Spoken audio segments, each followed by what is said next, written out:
I said Ayoo. I said Ayoo. I said Ayoo. One man army against 50, bro. I stand on Time out. Used to be scared of thrillers. In other words, The Cowboys haven't beat a team above 500. They beat a team right at 500. But no, it's hard. It's hard because then they weren't even playing the conference championship. Hey, forget all that. This whole year, and it ain't about fantasy, it's about the facts. No, that's not the same. That is not the same. You never. We just went viral for the wrong reasons again. Do you realize it all comes back to fraud? You trying to see how we feel about that situation? Nah, and Blake Hall.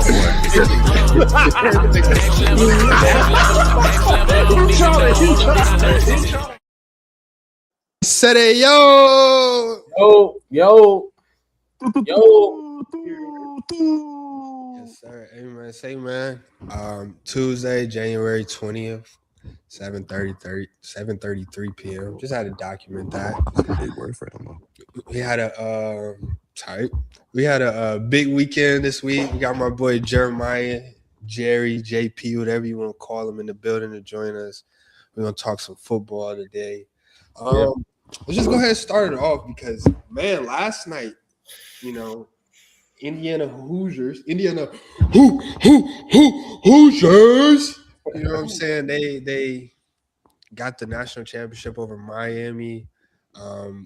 They went perfect 16-0. You know what I'm saying? Shout out Kurt Signetti and the Indiana Hoosiers for the feat. Kurt Signetti just completed the greatest college football season by a head coach of all time. You know what I'm saying? Going 16-0. Conference champs, Rose Bowl champs, Peach Bowl champs, national champs. Yeah. Super Bowl. Not only that, if you want to throw in a little mashed potatoes to the resume, he did get JMU in the playoffs too. He had a lot of recruits on that team as well. 2 teams in the playoffs and a national championship perfect season. You can't write it no better, man. You can't write it no better. But what are our thoughts, man? What are our thoughts from the game last night? What are our takeaways from the college football season now that it's commenced? How we feeling, fellas?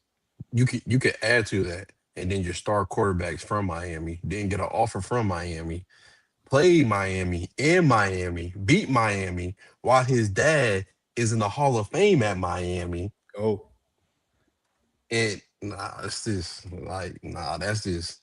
And his mama's sick, so he did it at home for his mama. Come on now. With his brother as the backup quarterback. Hello. A real family affair. Word to Mary J. And he walked on in Miami. He tried to walk on in Miami. They told him no. They said no. Yeah. Bro, Indiana picked the right quarterback. Come on. We're really going to see a movie about this. That was a movie. And he had his Heisman moment in the championship. That touchdown run. Facts. Amazing. If we wanted to rebrand the Heisman logo to that dive, I wouldn't be mad at it. Yeah.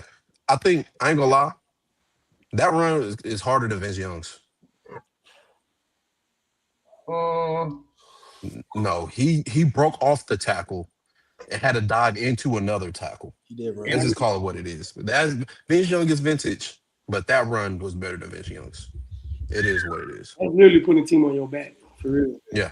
On 4th down. You can keep it going. On 4th down. And he was competing for a better 4th down play on the same drive because that back shoulder throw. That back shoulder throw took nuts. Yeah. But that run took donkey nuts, like I said. That was outrageous. That man knew what he was doing, trust me. Look, I've been on the Indiana bandwagon. I'm not a true fan, but I like the team the last 5 weeks of the season because their schedule was a little unpaced. I was like, you getting by. Once they stepped up and the way they played against Alabama, I was sold after that. And I told Brandon when we talked about it, I said, Indiana taking the whole thing. And it ain't a question. People have Miami. I'm watching the ESPN analysts pick pregame 3 of them in a row. Miami. I said, y'all must not know ball. Y'all just got some weird favorites because Indiana, by far, is one of the best teams I've seen assembled in the last decade, easily. Better than 2019 LSU Tigers. No. Yes, this team is No, better than 2019 LSU. Joe Burrow and no, the rest of the no, committee. no. This is and only It's simply because that defense holds up. Now, explosiveness on offense, LSU got that for sure. But Indiana played too good on both sides of the ball. That's why the last sets of games, I say it's going to be Indiana all the way because don't nobody play that dominant on defense and that efficient on offense on both sides of the ball. You know, it was a lot of give and take. When Ole Miss played, I was like, I like Ole Miss, the explosive. I always give credit to the explosive teams on offense. But secondary on both sides couldn't stop a ball from going deep. So when you get to this game, that's what Indiana's going to do. They know how to play contain. You ain't getting. I was surprised that Tony and Fletcher got 100 yards like that, but I knew he was going to pull out the win regardless. That's way I think crazy. that's real. I will I will say I think that was a great overall final. Like if you're looking for a better championship than that from either team, um, I'm not sure what you're looking at. Like that was a great outcome. When you see how the teams performed, I think Indiana played great. Fernando played a Heisman like moment, like you guys said.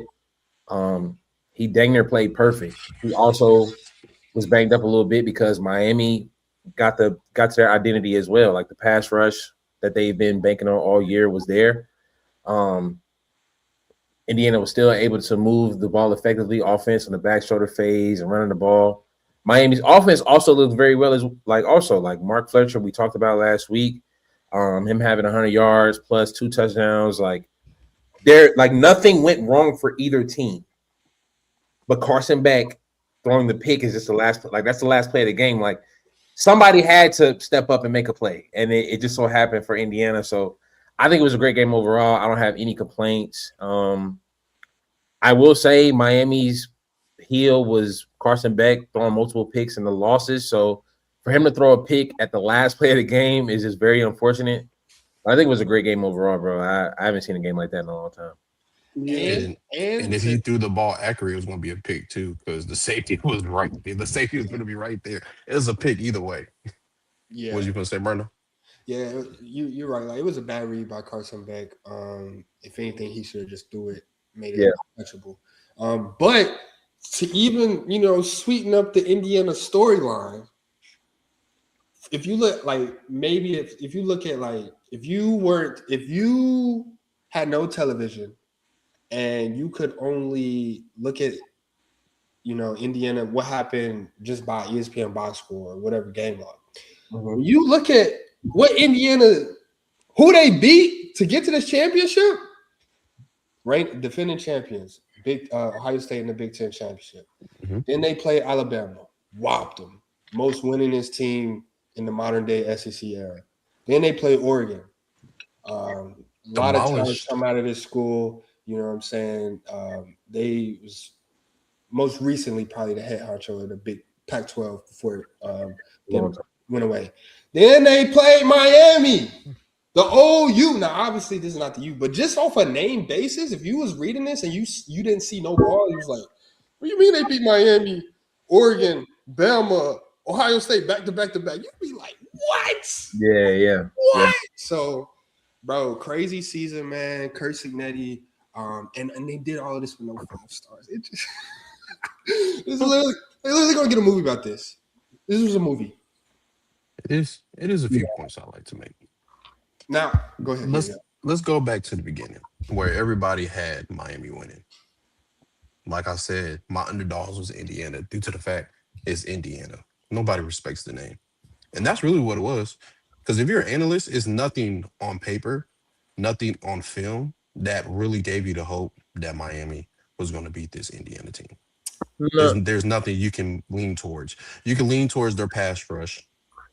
I can say Ohio State is even with the pass rush, and they beat them. They find a way to get through those type of teams. The wide receivers are better again at Ohio State. Oregon, speed. They talk about speed in Miami. Oregon has speed. Oregon actually might be faster than Miami. So that everything on film and stat wise show Indiana is the better team. And mind you, Miami still had 2 bad L's. We can't forget about them. They still had 2 bad L's. So, and Jeremiah said this is the best team assembled. No, best team assembled is the players are guys. This is the best coached team. This is the most well disciplined team. So to that, that's what that is. So, go ahead. Go You ahead. guys gonna say What you something? gonna say, person? Yeah, go ahead.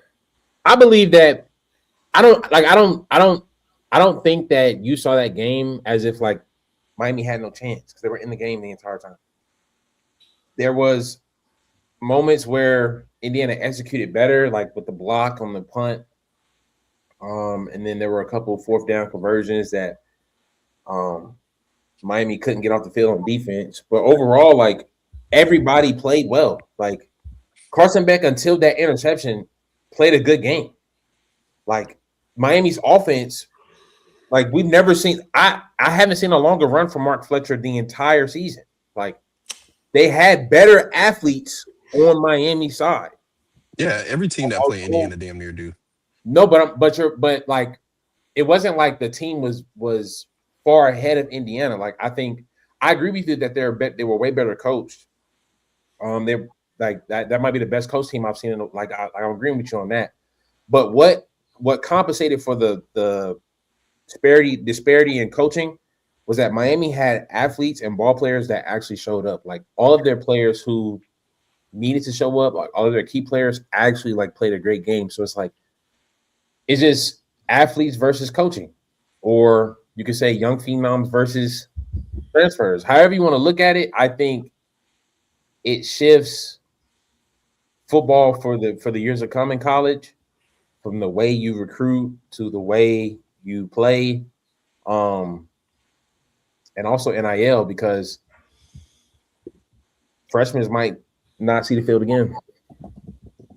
Yeah, bro. That was Indiana. That was Kirstenetti's blueprint, for building his roster. They have the oldest. I think they have like one of the They do. oldest rosters. If No, not, they do have the they oldest. have the oldest roster in college football. Yeah. And he went for no 5-star. So he went for players with chips on their shoulders and adults. Yeah. Adults with chips on their shoulders versus kids. Miami's best player is 7, just turned 18. He can't even buy no black and miles. You know what I'm saying? So Hey, chill, Yeah. Fletcher.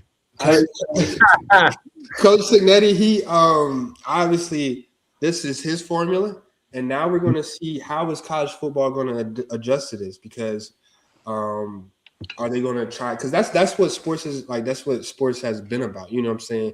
You want to copy the winning formula. So, like P said, like, are we going to see more like graduate players, more transfer portal has already proven that like it might be better, more important than the national signing day for high school. And so like, are coaches going to follow that? Are they going to go for those older guys? Are they going to go for that? Or are they going to stick to like just recruiting the 5-stars out of high school? We don't know. We got to see how college football is going to adjust to Cinetti's formula.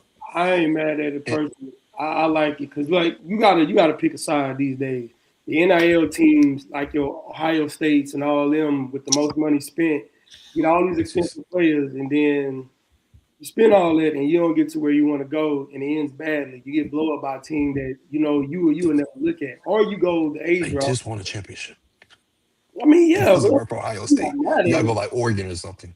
you pick how your coach be. You can be a Dabo Swinney. You can be out here thinking, I don't want to get too deep in any side of this. I want who I want, and then I take you nowhere. So you had to be a Kurt Cinetti, a Dabo Swinney, or another team where we gonna use the NIL money. I go Kurt Cinetti way all the way. I'm gonna find me some dogs and take 22, 23, bring them on.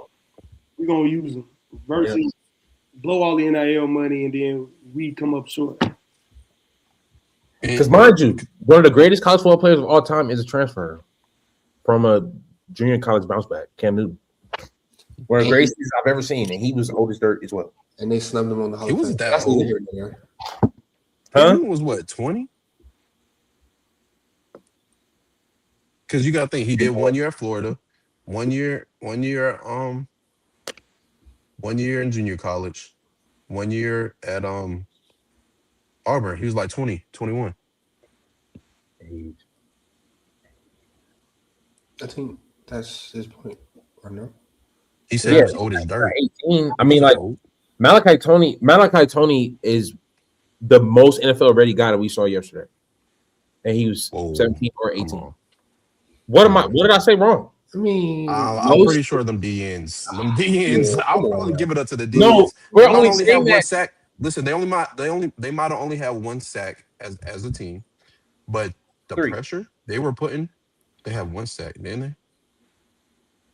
You sure? Okay, bro. No, I'm asking. They did their job. Like, Yeah, they were getting to the quarterback. For loss. They cooked. Yeah, I'll probably say the most NFL ready was them DNs from Miami. So the number one. So if you had a choice for the number one pick, but the only pool that you could have was everybody that played yesterday, you're picking one of those DNs over Malachi Tony. Yes. Over a wide receiver, yes. Yes. Do we not know position? I apologize. I We don't even believe that. We don't even believe that, bro. Are you crazy? Bro, You taking Tony over Ruben Bain? When I literally last week when I said Tony has to ball off, was he not talking about Fletcher and discrediting Tony, saying yes he did I didn't the last discredit minute plays? Malachi Tony. I've never discredited Malachi Tony at all. You said the team runs on Fletcher. That's who they need to bank on. But Mark Fletcher did his thing. But Mark Fletcher has been in college for 3 years. This is his 3rd year. Malachi Tony was 17, and every time he touches the ball, he's a threat to score. Yeah, and I think that's also we need to see him progress because we knew somebody who was 17 last year, and we don't talk about him this year. Ryan Williams did not play like Malachi Tony. Yeah, Ryan Williams had two plays. Are we crazy? Like what? Like Malachi Tony. We seen it from the jump, bro, and it was consistent all season. It was the first game of the year. We was like, bro, who is this? And then when they found out that he was 17, it's like, nah, actually, that just doesn't make sense. He's a dog, bro. So do we think that? I mean, do we think that Kirk Cincinnati has, laid the foundation for a dynasty? Yes. For sure. And let's be honest, that game could have got a little nastier if they called some holding calls. Because them corners was holding on for dear life and tugging. They're playing tug of war. And I normally don't like to call that. I say let them fight. But some of those tugs, I had to say, all right, it's getting out of hand. I was watching my boys get thrown to the ground, get slung out there. All right, I didn't see that, but I didn't see that. I agree. I agree on the dynasty thing, though. I mean, when you look at transfer portal, still open, right? No, it's closed. They started classes like 3 weeks ago. It's closed. It's closed till the end of spring. They started classes like 2 weeks ago, bro. Yeah, and the portal closed like right before, a couple days before the game. That's a. Well, whenever it closed, by that time Indiana was number 1 team in the nation, right? When you notice that all of them were transfers, most of those kids can't play next year. They're gonna be sent off either to their regular 9-to-5 jobs or potentially going to the draft. So there's opportunity for the next Indiana guys to step up, and most of them are probably coming from the portal. So you're going to create this traction to where, like, if you don't perform well at your school, come to Indiana, we're going to not only get you better, but we'll probably win a championship because Kirk Cincinnati has a history of winning. He also seems like a straight up guy to where he's not selling any wolf tickets. So I think a dynasty is only right. That's what Kirk was saying. Herbstreit was saying yesterday. He was like, he told all the receivers, "Y'all better go. Y'all better go." So he probably told Mendoza brother the same thing, like, because they got Josh Hoover coming in from TCU. He led like was it the Big 12 in like yards per attempt or something like that. Another guy who can sling the ball for sure. He had a turnover. He has like turnover issues though. However, kind of similar to Mendoza. So Cignetti has a formula. He's always been good historically with quarterbacks. He got Curtis Rourke drafted last year. Well, I don't know if he got drafted, but Curtis Rourke is on the 49ers. Oh no, he did get drafted 7th round to the 49ers. And if anybody watched Curtis Rourke when they played competition last year, he's not an NFL quarterback. Yeah, he got drafted last year. When he was at James Madison, Ben DiNucci was his quarterback. And we've seen Ben DiNucci in the NFL. So he's going to get you in the NFL. He's going to get you there. How you turn out is another thing. It's on you. Yeah, it's on you. But he's proven, though, he has a quarterback-friendly offense. Because Mendoza, when he was at Cal, I promise you he was not on anybody's draft board. But now we looking at him as a number 1 pick. So I think Josh Hoover, and again, I'm not on the Mendoza train. I haven't seen Josh Hoover play, but I don't think he could be much worse than Mendoza. He probably is better, more, or, you know what I'm saying? So they have the best. Indiana has the highest rated transfer portal class right now. With all that being said, though, I don't see a dynasty, bro. It's too much money out here, man. I don't know. Yeah, and they're backed by the Shark Tank. Oh, yeah. Listen, let's be honest. Wallets start opening up once you start winning. Yeah, for You're sure. not gonna start paying for a losing team. Once you show what you can do and what Indiana just showed, and they have the largest alumni in the country, that money's gonna be no issue. They can get what they want. Remember, Big Ten schools are called Big Ten schools for a reason because at one point they can have 90,000 kids going to the school at one point. Like, so it's a dynasty. I think college football is kind of in a similar space as the NBA. And we haven't seen back-to-back champions in the NBA. There's no dynasty in the NBA right now. OKC has a chance to do so, but they can't even get past the Spurs for real. So I think college football is in the same spot. I do think it's only up for Indiana, but I just think, the playing field is too level right now for a dynasty. Because, you know what I'm saying? I mean, the only dynasty there really is the Big Ten. You know what I'm saying? The Big Ten has now gone back to back champions. Can we put to rest, the SEC runs college football? Can we put that to rest now? Can we take it away? 1 and 2. They had their days. Hey, go ahead and put my foot down on Indiana establishing the dynasty. It's hard out here to come by. The transfer portal done messed it up for a lot of people. You got people leaving for no reason or money, and they not performing. It's a lot of upsetting things. It's things that you can't even coach, that you put trust in. You invested your money into a top 10 QB, a top 10 wide receiver. Yeah. And the value of the ball that they get is there. Now, the way that Cincinnati ran his program this year, the way that he put together the players he had, if he keep playing like that and now he can go and get whoever he wants, I don't got no doubt in my mind that how can you scheme against somebody that you barely see lose? It's like, what film you going to watch to shut down what? You're going to look at games where people score more than they was, but the result was still the result. We haven't seen Cincinnati lose in too many programs. So if he's running how he want to run, I don't see why he can't get what he want year after year after year. Go ahead. Go back to back. Show the world. Cincinnati tell you. Google me. You know what I'm saying? Yeah. Brando, I want to ask you to piggyback off that. You say you don't see Indiana being a dynasty because they're not going back to back, right? Mm-hmm. Was Alabama a dynasty? Yeah. They only went to back once. Mm-hmm. So no, I'm not saying Indiana. I don't think that's why they're not going to be a dynasty. I'm not saying because they're not going back to back. I'm not saying that's not why. You can be a dynasty and not go back to back, but I don't see it happening. It's just too much money out here, bro. I look at it this way. I was having a conversation with a guy earlier at work, and I do believe the Big Ten will run football as long as Cincinnati's there. When we say SEC ran football, that's something that the other SEC teams like to hold on to. But if we're being honest, Nick Saban ran football. Yeah. It was more of a coach thing. Even now, even when we looked at the Nick Saban's impact after his retirement, most of the teams who made the playoff was head coached by a Saban tree. So it's like Cincinnati not only wins football games and his football is very effective, right? He also has the coaching personality to take the world by storm to where Indiana's now going to be on Big Noon kickoff. Arguably more than Ohio State and Michigan, if we're just keeping it all with. Until they get knocked off, they're the team to watch. I mean, we're just being honest. They were the first team to win in the CFP era to go undefeated. No. First team in the 12-team format. Yes. Appreciate it. Appreciate that, correct. And also from Indiana's perspective, if I'm Kirk Cincinnati, he probably doesn't even have to pay taxes in Indiana anymore. That's a felony, not a state. That's not a state. That's a felony. This is State not. taxes. Oh, state taxes.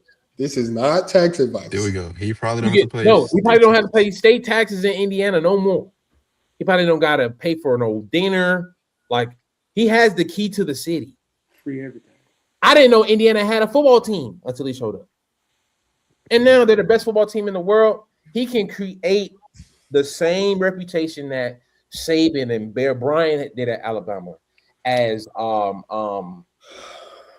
Urban Meyer did at Florida, as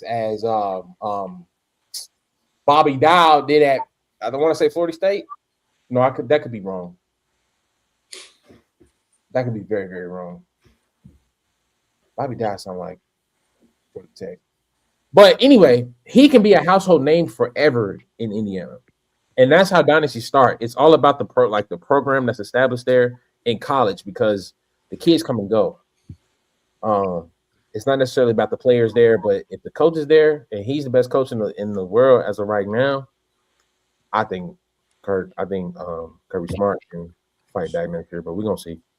Urban Myers. No, I definitely agree. Because that man coaching and dominating on both sides of the ball. And if he hold true to his program, whatever morals that they done set, where money ain't gonna get you over here and money ain't gonna be the reason why you doing this and doing that, we got a program. And ain't nobody bigger than the program. And if you hold true to that, you gonna be dogs.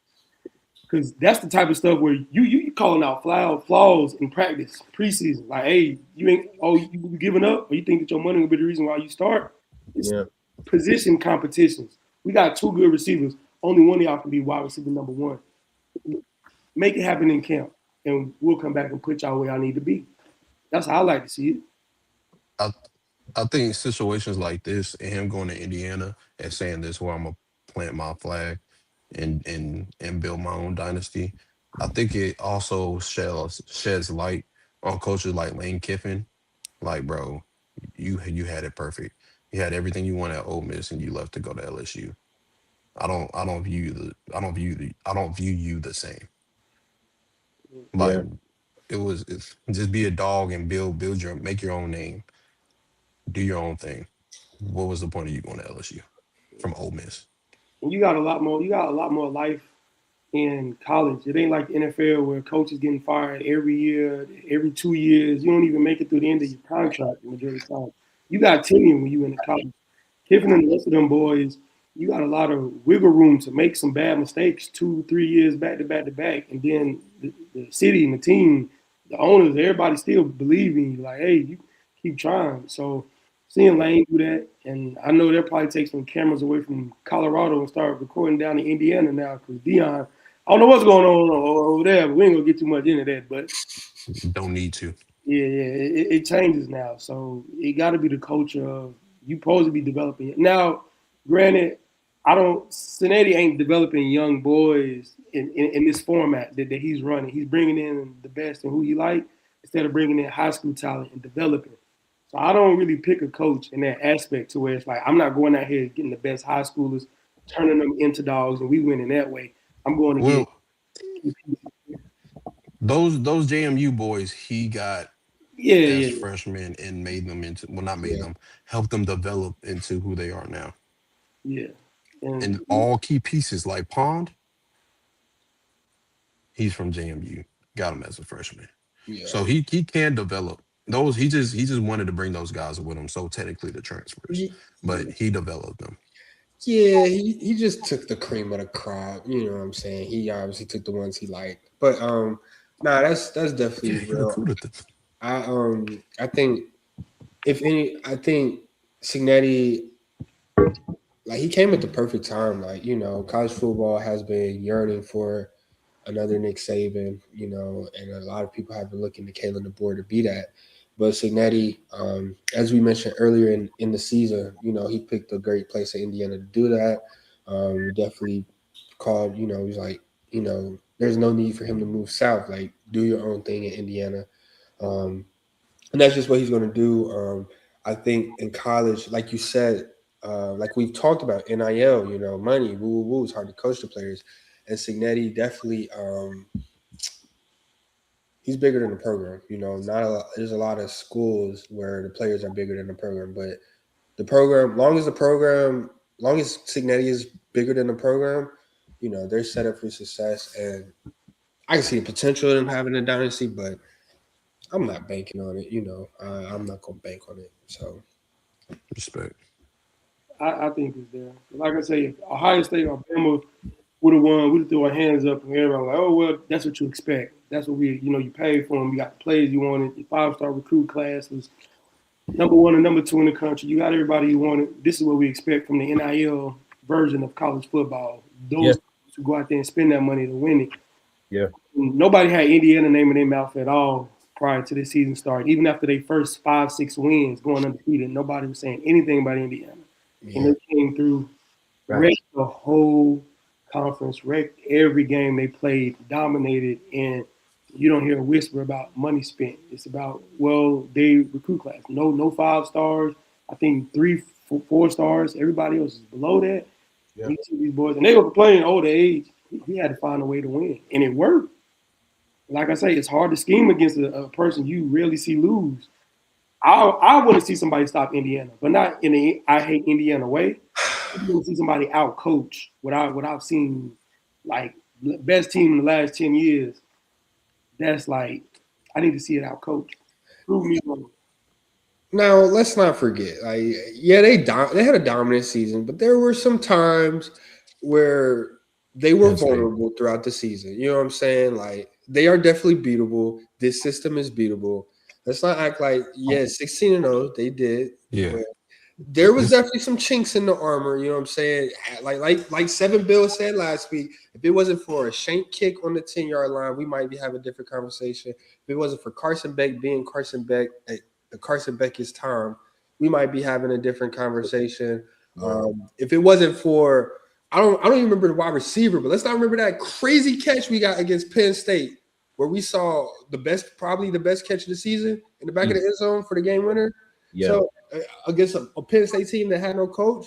So this team, like, the offense is good enough. They did what they needed to do. I'm not discrediting that, but it's beatable. You know what I'm saying?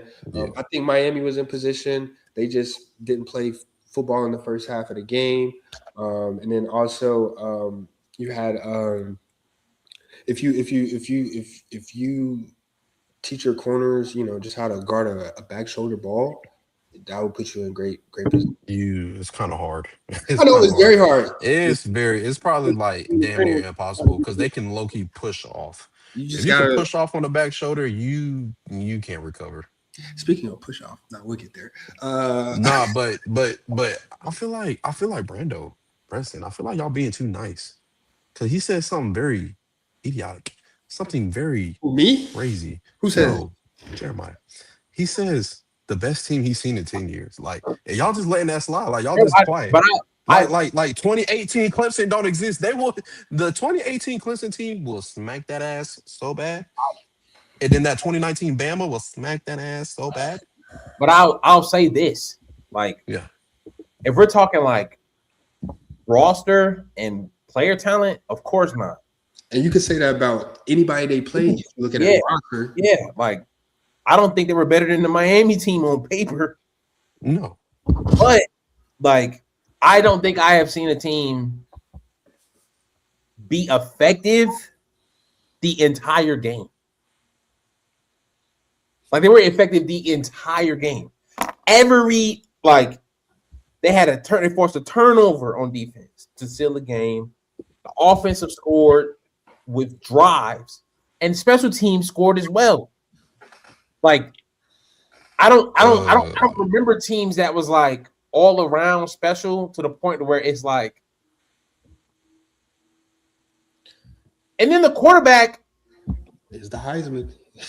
He like when he needed to, he stepped up and actually like tough as nails. Like he got busted in the mouth first quarter. Like he was elite. Like I don't think I've seen a team face adversity like that and still come out with dubs consistently throughout the entire season. Like okay, because I'm about to say if you talk about like best team like go out there and beat somebody, yeah, they have no chance against like the 18 Clemson, the 19 Alabama, or that Georgia team that put up the worst college Yeah, football playoff player we ever talent. seen. Yeah, player talent. Nobody will remember anybody outside of Fernando Mendoza, respectfully. No.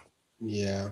But Well, they were nah, very Pons, efficient. yeah. It's hard to say, bro. Like P just said, like it's hard to say, like whether you want to call them fairy tale, the Rudies or whatever. Yeah, This is Rudy for real. The Rudies, Crazy, Like yeah. on paper, like like it's Or- easy to sit here and say Joe Burrow over Mendoza, Jamar Chase, Justin Jefferson over Becker and Yeah. Surratt. You know what Yeah, I'm saying? But you can say that about everybody Indiana played this season. We look at Ohio State outside of Julian saying you got 2 NFL wide receivers and running backs. Miami, Alabama, Yeah, Alabama was they got 5-star recruits. yeah. Oregon, they got elite receivers, XYZ, Miami, Malachi Tony, Marcus Fletcher, all of them. Yeah. So you can say that about everybody Indiana played. Like on paper, you're looking at talent, player wise. Yeah, they was definitely underdogs in that aspect, but they got a flawless record, 16-0. No college team has done that since Yale in the 1800s. Yeah, bro. So it's just hard for me to say. Like it's easy to sit here and say, Bama, anybody will watch them, but you look at the team, bro, 16-0, Heisman winner, top 2-3 coach in the country. top 2, 3. He number one. Number one. You got to look at how these boys winning that ball, man. Like I'm standing on it. It's just because a lot of these times you get to the playoffs and throughout the regular season, I'm a big fan of whoever has the more explosive offense ends up winning because it's hard to really you meet an elite defense that can really stop your number one and number two receivers. A lot of the times while you're going through the regular season, that's what makes teams explosive. You pay for your best receiver to be able to get out there and catch the deep ball. Like you got players that you invested in, and they make the explosive plays. When I started seeing these cats play up against Indiana, that explosive offensive scheme went out the window. These boys was hitting check down routes, runs left and right, where you see some QBs come in and get 36 plus pass attempts, regularly running their offense. Them boys out here running the ball 40 times a game, quarterback included, and passing 20, only 26 pass attempts. They're making these teams switch to a contained game. Like we just don't want to give up nothing because if Indiana get the ball back, that's a less chance. Your percent of winning go from 49 to 36 every time they get the ball and you don't do nothing with it. So I don't see no explosive plays going on Indiana defense. They're not giving it up. And that's how a lot of teams are established as they are. You got the number one, number two, number three wide receiver in the nation. They're going to do what they do. That's how they get their stats. That's how they look good. There's some dudes going down in the draft right now because how they played against Indiana. Some dudes who look good in every other game, but when they played against Indiana, and it's bad like that. And so if you can make a team play contain like that, you got to go to your check down and rely on your run to be explosive. Because look at it yesterday. If Tony didn't come out the backfield and get those passes, if Fletcher wasn't running as well as he did, Yeah. the offense relied on who? Yeah. They have to run that ball 10, 11 times to get a first down. He's going to be wore out come to the fourth quarter. And that's how they play, man. And like I say, last 10 years, I haven't seen a team dominant like that. I've seen the best teams go head to head, deep ball, touchdown catch. Except for a few championships, like when TCU and Georgia that did one. That was crazy. But Clemson, Alabama. Indiana definitely makes the coaches have to coach. yeah, Yeah, 100%. Because there were some good plays that was called last night. Yeah, you got to play different against Indiana. Showed up late. Showed up very late. Yeah, because first half, like I said, that's how it is. Like Indiana, they won the complete game. At Miami, played how they played in the second half. In the first half, might have been a different story. I don't know, but whatever they did in halftime, they definitely felt like their season was endangered. So they turned something up in the second half, and but it wasn't enough. So it was.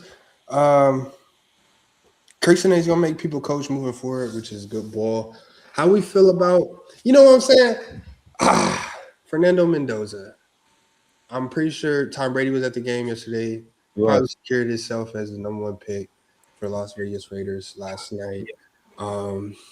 He's just such a bucket of joy. You know what I'm saying? And I can't wait to see how he is feeling by the end of the season of playing with the Las Vegas Raiders next year. I just want to see just where is his joy rooted? Like, is it real joy? Does he really find joy? How much does he like football? Because when we hear him after a season with the Las Vegas Raiders, I just want to see what his temperament really looking like. I'll tell you this: we're gonna have to see if he really about his words, because you really might have to die for this shit at Las Vegas. So, hey, we're gonna figure out if you about what you said. But like doing all this, think about it, bro. You did all that accomplishment, the storyline, Heisman, national championship, go to NFL draft. You happy because you the first round pick. I mean, first overall pick. You get picked by Las Vegas, and you just happy. And then you gotta remember, you got picked by Las Vegas, and then you start being sad, and then depressed. And then you start doing alcohol, and then you get addicted to strippers because you're in Las Vegas. It's like, bro, it's all downhill after this, We're bro. basically saying he just has no like discipline at all. How do you feel about? I know Eric, you mentioned it last week, but let's dive deeper into that. What should Las Vegas do with that pick? Because I've expressed myself. I don't think Mendoza is a #1 overall pick. So if it was up to me, I think Vegas should shop the pick around for somebody who's willing to take that risk and get a haul in return for the #1 overall pick, and just bulk up on other assets. But how y'all feel about Vegas and the #1 pick? I feel like that is definitely an option. That's my #1 pick. But if nobody wants to go get that #1 overall pick, I think you don't get a quarterback. You get the best overall player. Las Vegas can use anybody other than a tight end. So, is there even a DN that we will say is like a #1 overall pick? You gotta pick best available. You gotta pick best available. What's his name out of Texas Tech? No, he's not a defensive end. Colin Simmons? Oh no, that's Texas. My fault. No, the Hispanic boy. I forgot his name. But, You talk about Texas Tech linebacker? yeah, that's what I'm saying. He's not a DN. No. Mm-mm. I I'm not picking mean, #1 overall. I'm not apparently, picking #1 overall for a linebacker. I'm sorry. so I'm gonna just read off PFF's top 5, so it's not me talking out my Yeah. ass. Yeah. We got Caleb Downs ranked at 1, Mendoza ranked at 2, Arville Reese at 3, Jeremiah Love at 4, and Ruben Bain at 5. The defensive player Jeremiah is talking about is David Bailey. He's at 6. And the first wide receiver is Jordan Tyson from Arizona State. Do we think who's a non-miss day one producer? And I think that's when you got to start evaluating and going into best player at that point. I don't see Caleb Downs as #1 pick, just simply because. No, yeah, because of position. And I seen what happened, this postseason. But Arville Reese, that's a unique individual. As we talked about, this is a guy who could play, just about any position on that front seven, 6'4", 240. That makes me scared. Last time I saw Last time somebody we that could saw play guy anything, Isaiah Simmons. he blocked a punt in the playoffs, and that's all we seen him do. So I'm scared of those guys. I'm scared right now. He's either going to be Isaiah Simmons or Michael Parsons. Just one or the other. Well, I believe that Fernando solidified himself last night with the #1 overall pick. And here's why. When you're a quarterback in the NFL, you gotta just accept the fact that you're going to get tackled in the backfield. You're going to get sacked. Like, I mean, that's just, you gotta accept that. Especially if you're a Raiders, you gotta play the Broncos twice. You gotta play Chargers twice. Chiefs. If the Chiefs want to, find themselves, I play them twice. So that kind of pass rushing is something that you're going to see very often. I saw Fernando Mendoza with his lip busted. He was getting tore up last night. Amen. and he went and he was unfazed. So much so to where he got back to his routine throws, like them, like the offensive line almost ruined the game for them Yeah. on the false start, right? But Fernando played perfect the entire night. You're gonna miss throws. You're gonna miss throws. But the Yeah. fact that No. you can handle, the fact that you can play tough in the midst of that game, you can fight for extra yards and extra effort in the game that which led to the score, and you can make third down throws that you've been making all year. So it shows that you're coachable, because those are just something that Signetti coached. Like nobody does back shoulder fades like Indiana. I believe that Fernando showed that he's tough, he's persistent, and he's coachable. That is great qualities to have as any quarterback. And if he has that personality, if he has that kind of like, you could say Exuberance. persona about himself throughout the league, he will be able to get grace to where he can develop himself into being the quarterback for the Las Vegas Raiders in due time. Like, I I agree with you, but that was like the national championship game. I'm not fighting that hard on no week 5. I don't know. I feel like you He's put a up a rookie. more, bro. I feel like you put up more for a national championship game. You're not doing that against the I Tennessee Titans. I think when your team is week buns, you 5. got no choice. Yeah, yeah, You got to fight. I yeah, agree with the I agree fact. with that. Like I think Fernando is definitely like it's what I'm pretty sure owners are salivating at the fact of him being their quarterback. He's exactly Yeah. what you want. You know what I'm saying? Fair weather guy. You know what I'm saying?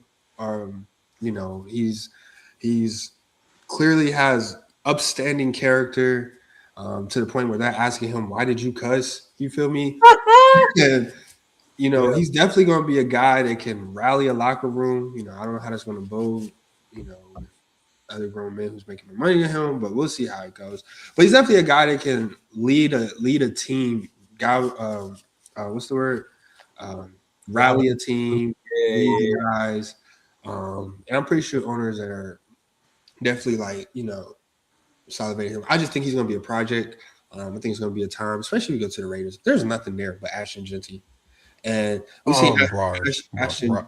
Brock Bars, Oh, Brett Bowers for sure.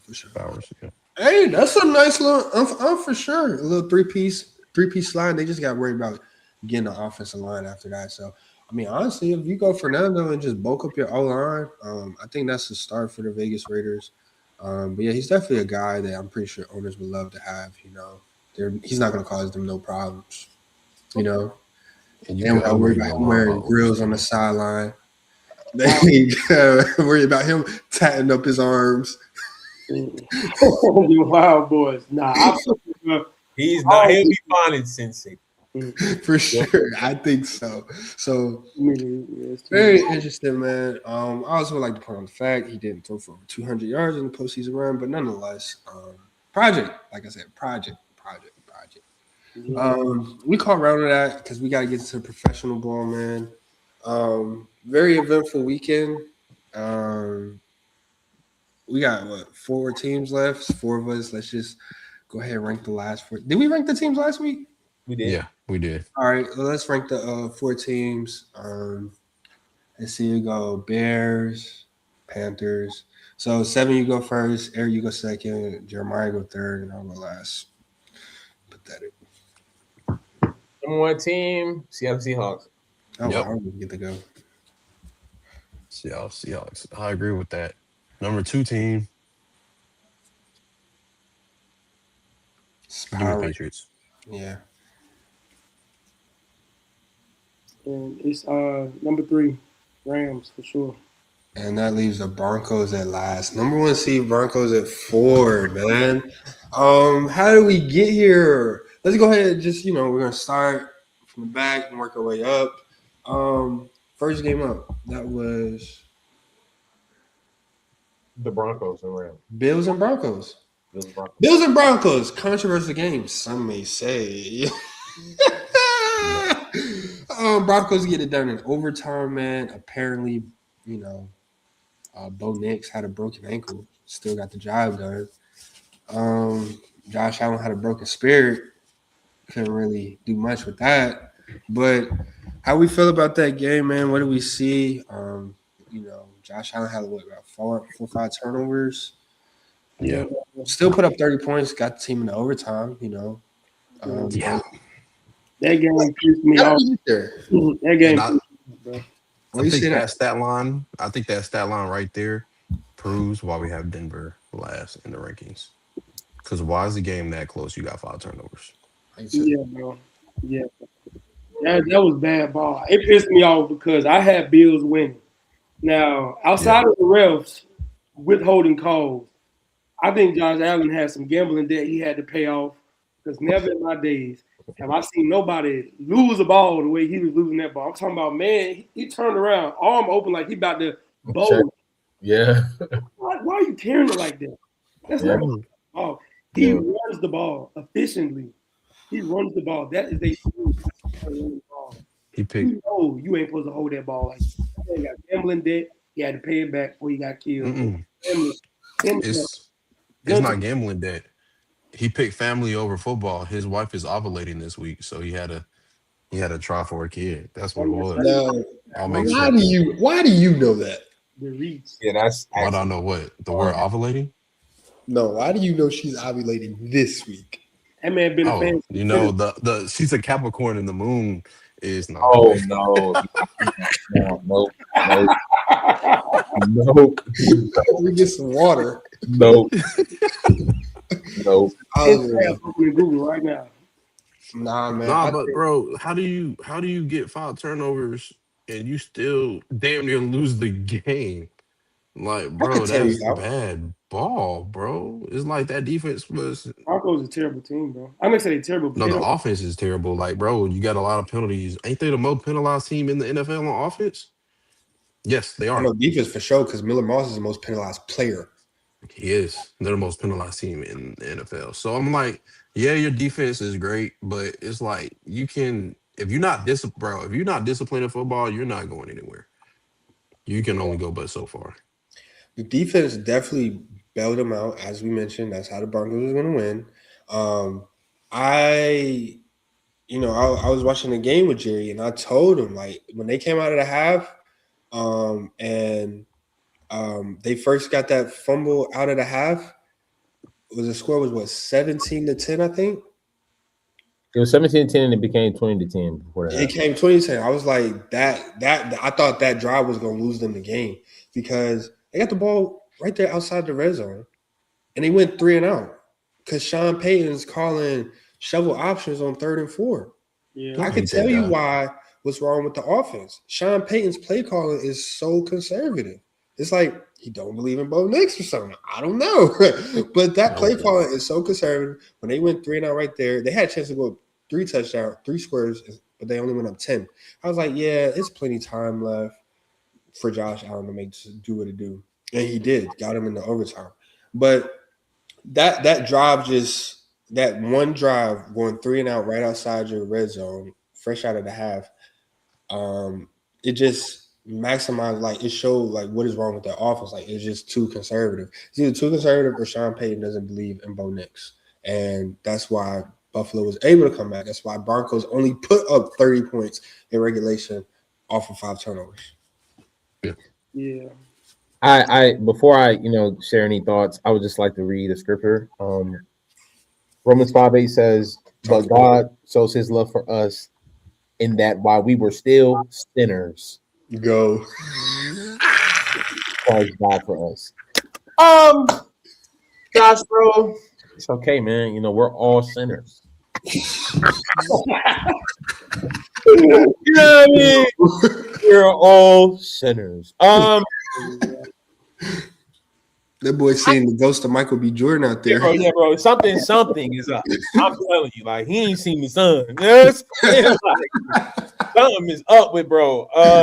I agree that the Broncos definitely look shaky because if somebody has 5 turnovers throughout the game, or you could say Yeah, because he wasn't the only one to turn the ball over. 4 turnovers in regulation as a team, you have to be able to put them away early, especially when you go up 10 and a half and you get the ball back. So I agree that their offense is not going to be sustainable, especially with Bo Nix's injury. But I don't want to focus too much on the Broncos because they got another week of football. Yeah. Josh Allen, I'll say it. I believe, is the prodigal son of the NFL. Wow. 7 years ago, it feels like it's been 7 years. It might not be 7 years. It might only be 4 or 5. But when he went to overtime with Patrick Mahomes and lost in overtime because he didn't get the ball first, they literally changed an NFL rule that has been a rule forever because he didn't get a chance to get the ball. Now he gets the chance to get the ball in many overtimes, and he hasn't won an overtime game since. 0-7. They changed the rule. They also brought in laser technology for the first down marking when he fell short of the yardage in another playoff game. What was that, 2 years ago? Yeah, that was more recent. And he hasn't made it to the Super Bowl with 2 rule changes. I have never seen an athlete in my entire life get a rule change for the better of their playing. Like, this isn't a Shaq thing. This isn't a hack and Shaq rule. This isn't because you found a way to cripple somebody, so you got to give them a fair chance to play. No, Josh Allen has had fair chances to win football games, and they've increased the rules for his benefit, and he still can't get it done. If any other black quarterback in the NFL would have had 4 turnovers in the playoffs, They did 5. So one had 5. can we do a wellness check on CJ Stroud? Who said he's alive? Have you heard from him? In the Deep South, he might be gone. That boy heard him. Lamar Jackson would have got stoned in Baltimore, and he would have been put in the vacant with Marlo and Snoop. There's no way that Josh Allen gets away with this. So much to the point where your coach is fired. Nah, I'm good on the Josh Allen train. I don't want to hear any more talks about Josh Allen being as good as Lamar Jackson, as good as Patrick Mahomes, as good as Joe Burrow. He is now a Class B quarterback for the rest of his career to me. I've never seen anybody who gets rule changes and still can't win with the rule changes.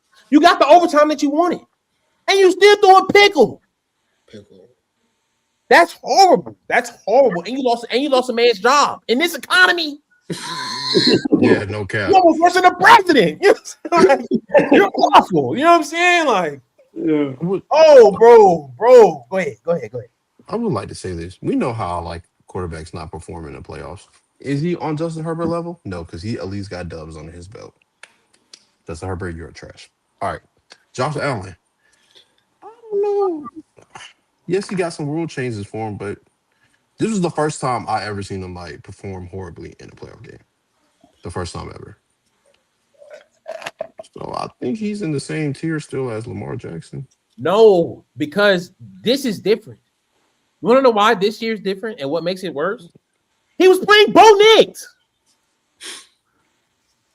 He got what he wanted. He was playing. Lamar wasn't playing. He still got outplayed by Lamar Jackson. If you want to pull up the box score, let's pull it up. What are we talking about right now? The last time they met.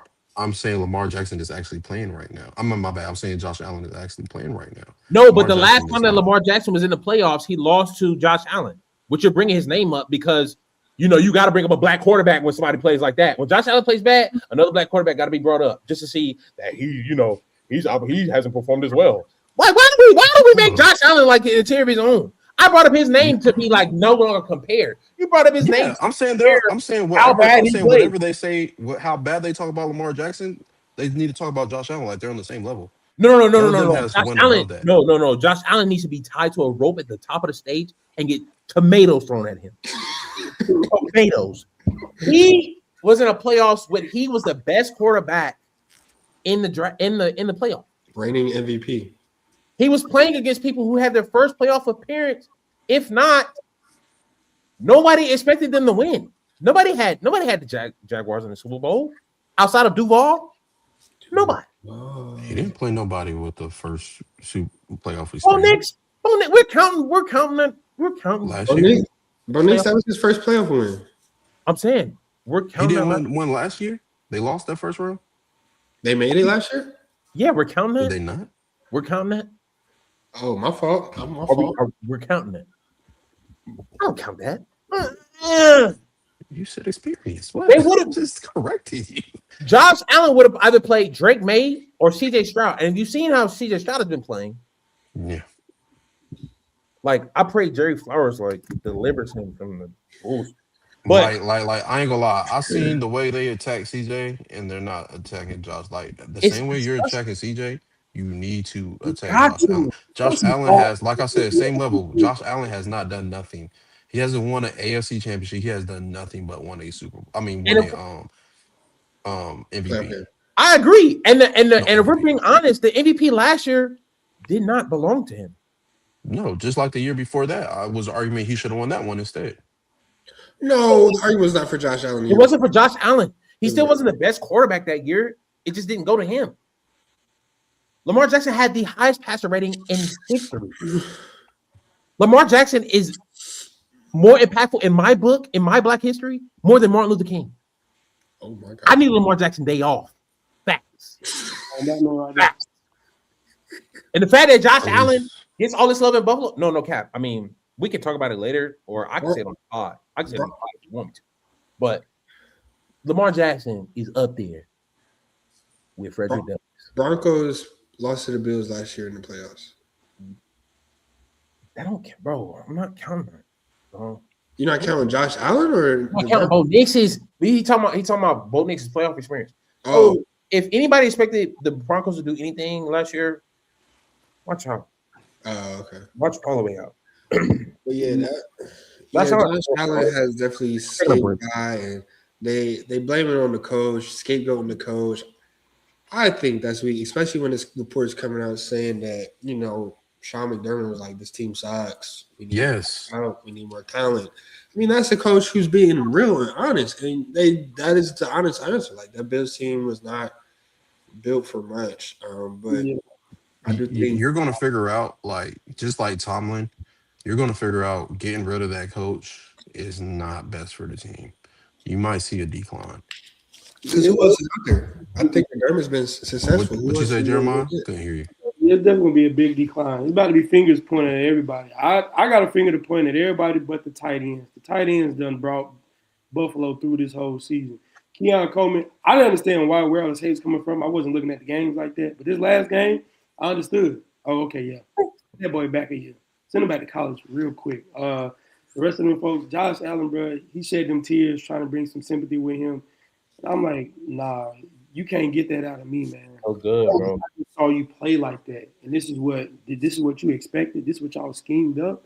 Ain't no way you run out the pocket and hold the ball like a little boy. No, bro. There's no way that you throw them. There's no way that y'all get those turnovers, and then you had a chance. They picked up, brought it to overtime, and yeah, bro. BS still kept going. He said at this point, go ahead and I'm not saying start over, but you about to see a whole different Bills because now Josh Allen has another chip on his shoulder. It's gonna be a whole Pringles can about time he get done playing. And then you got rid of your head coach, who I think was running an efficient program with what he had to work with. And so now that all the excuses out the window, you got the chance that you wanted with none of your main competition being there. You got to bring a new head coach in here, potentially a new team, and you're gonna have a lot of problems. It's gonna be a lot more fingers to point now because what did you just see them do? And what are you gonna expect the next head coach to step in and really do with what you got?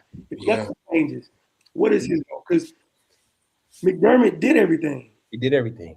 So what's the expectation for that? We need to get a ring. Okay, but how can we not do what we've been doing and get a ring? And I'm gonna go ahead and be honest, man. Like when you said give Josh finally the opportunity he needed, y'all realize Josh Allen has passed more laws in the NFL than Joe Biden did as a president.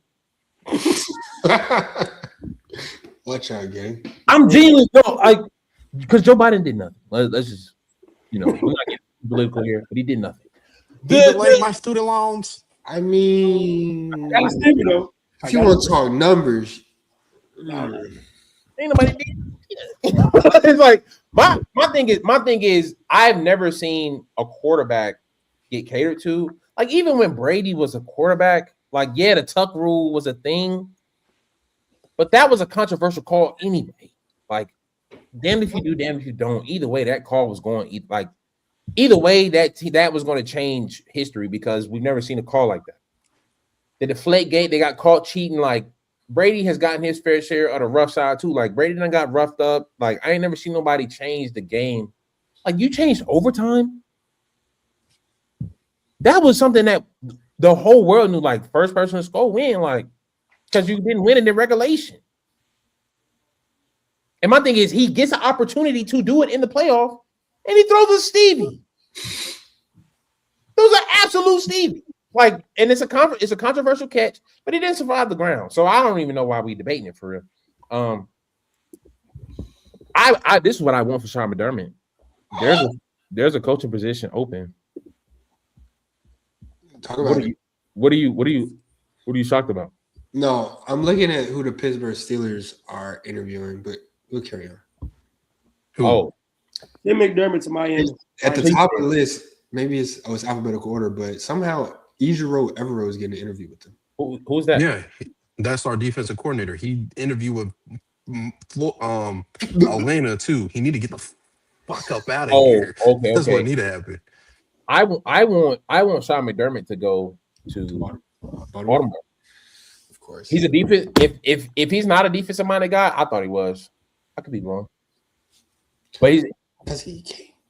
He was. I'm pretty sure he was our DC, and Brady was our. yeah. OC. He was. And Brady was So- our OC. Ravens fixed that defense, bro. Now Lamar, like Lamar will have no excuse. I'm not creating no excuses for Lamar at all. I don't think any other great quarterback outside of Patrick Mahomes has done enough for me to solidify their playoff legacy who are still playing. None. Not even Matthew Stafford. Well, nah, No. we can get there, but Yeah. Oh, the ones who are still like in their prime of their career. yeah. Yeah. He was DC with Cam Newton. Yeah, like Head coach Josh Allen. you'll get a quarterback who has learned from his mistakes, who has taken the blame. You know what I mean? Like who has improved. You know what I mean? Statistically passing year after year. You know what I'm saying? Except the injury last year. But like, you finally get a quarterback who gets held accountable. That's a great thing in the locker room. Like the quarterback has to be the leader. So when he says he let his team down, and they like he didn't let us down, I'd be like, Well, they already, and I think some of the names. Joe Brady's already on the list, so I don't know how that will fare out. We'll see how that goes. But I think moving on. Stefanski should have won. I think Baltimore need to tank for like a season. Oh yeah, Tank is crazy. They- Mars Prime. Them Yeah, boys so bad. I remember I'm watching the game on TV. I'm watching Baltimore play, and they already doing bad. They was going on a bad streak. I watched Derrick Henry fumble the ball and Lamar overthrow an open TD pass, right? Camera pans to the sideline, to the Baltimore sideline. All I saw was a bunch of dudes standing with their hands and they showed the pass change showing, just sitting there rocking. I said, this team ain't got no discipline. They chained up, iced out, sitting here catching the breeze, looking like left and right. I said, them boys ain't got no discipline. It's too much jury on. you're It's too much. a couple years too late for the pod to be coming here talking against the Ravens like that. I don't like Philly needs some get us discipline. to the end of the road. Like I don't got time today. But like Lamar to ghetto. yeah. Like we're not gonna go down that rabbit hole because we got 3 more games to get to. You know what I'm saying? I'm trying to be cool. You know what I'm saying? This next game wasn't really much of a game. 49ers Seahawks. I mean, No. we talking call about it that. beat down Yeah. from the jump. What In the beginning. I'll tell y'all boys, I seen in person. They can play if they wanted to. They can play cover 2 all game, just all game. Yeah. And when you can do that as a defense, and you got the best wide receiver in NFL at the moment, and 2 running backs that you can trust, Up the down to game one. becomes easy. Facts, my bad. down to 1. But I would argue that's better for them. You know what I'm saying? It's a little too late in the fantasy season, but Kenneth Walker is way better than Zach Charbonnet. Night and day. Night and day. It's just Kenneth Walker's only 5'9", so he's on the smaller side, but he's a better running back than Charbonnet. So He plays like he's 6'1". Exactly. He might. I might argue that that's better for Seattle because he's a lot more appealing to that offense. But we'll see how it plays out because they have had good chemistry as far as the 2-punch. As long as you don't have Sam Darnold trying to win you the game, he's the best quarterback out there. Yes. As long as he don't have to win a game, he can be the best quarterback on the field. Yeah, Sam Darnold stayed under 20 throws, so I think that was very appealing for them.